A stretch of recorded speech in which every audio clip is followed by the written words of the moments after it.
So if you are a marketer or on a team who has been cautiously waiting for some more legal breathing room or some more definitive legal rulings on generative AI, I think you can start to feel comfortable with solutions that are being provided by companies like Adobe who, at least regarding copyright and licensing rights, in my somewhat limited experience, are very stringent about that type of thing. So hopefully you can start to integrate some Gen AI now into your enterprise teams and into your enterprise workflows.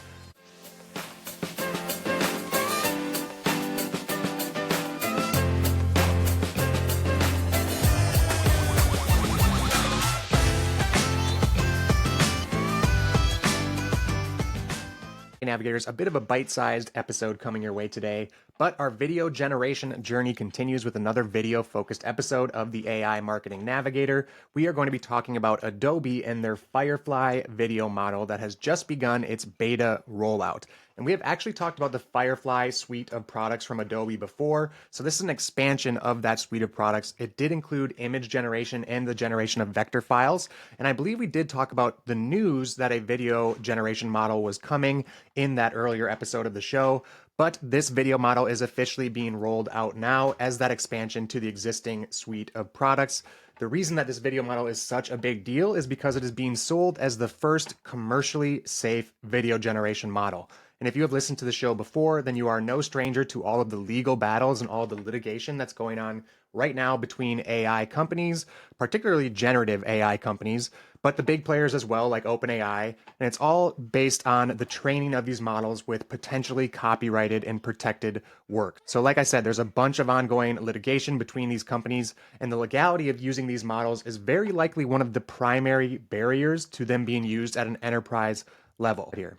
But Adobe has trained their models specifically on publicly available work or copyrighted stock imagery and video. And they have further assured users that none of their content, none of the user content will be used to train Adobe's models. Now that right now is basically the huge differentiator. Aside from that, the key features to the model are going to sound very familiar to anybody who has used video gen tools before, or you've watched any of our episodes on video generation tools. You are going to have the ability to do text to video generations as well as image to video capabilities also. So you can combine image inputs with text prompts and text directions for that video generation. You're also going to get a variety of creative controls for creating your videos as far as adjusting camera angles or motion paths or elements in the video. So again, very familiar features to other leading video gen models. However, the outputs are going to be slightly shorter in the case of Adobe Firefly. Right now, the model currently supports videos only up to 5 seconds long and only at a 1080p resolution, although there are plans to introduce longer outputs and 4K resolution capabilities in the future. Now, again, I think the main differentiator for Adobe right now is that commercially safe offering, but also the fact that this gen model would integrate directly into the Adobe Creative Cloud of tools like Photoshop or Premiere Pro. So if you're a heavy Adobe user, you can now fully integrate Gen AI with the Firefly suite into your workflow, into your tool belts, and I think that's a pretty solid differentiator for the product also. Now, let's talk a little bit more about the current landscape that Adobe Firefly is entering into here, especially with all the ongoing litigation. First of all, none of you listeners to the AI Marketing Navigator are going to be surprised to hear that it's an incredibly competitive market, regardless of all the legal issues going on. There are some very advanced state-of-the-art video generation models, but Adobe has obviously been a leader in the digital creative space for quite a long time, and they're seeking to maintain that leadership with the release of their Firefly suite. Actually, going back to the really dicey legal landscape for a second, just in today's Rundown.ai newsletter, they covered the news that the Thomson Reuters case against Ross Intelligence regarding AI training on the Reuters copyrighted materials has been decided in favor of Reuters, stating that the use of the content for training was not, in fact, fair use. And courts are increasingly starting to rule in this direction with these types of copyright cases with AI models and trainings. Again, making the fact that Adobe Firefly is commercially safe hugely valuable to enterprises looking to take advantage of generative AI.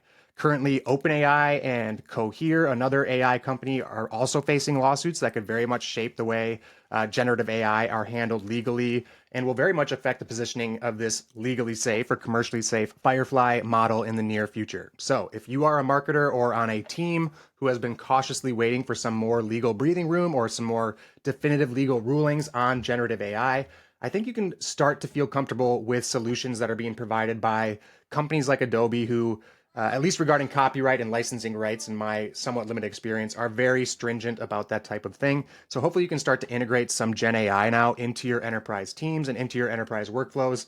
If you have already been using Gen AI in your workflows, then it might be time to consider switching over to Adobe to protect yourself and cover your legal bases.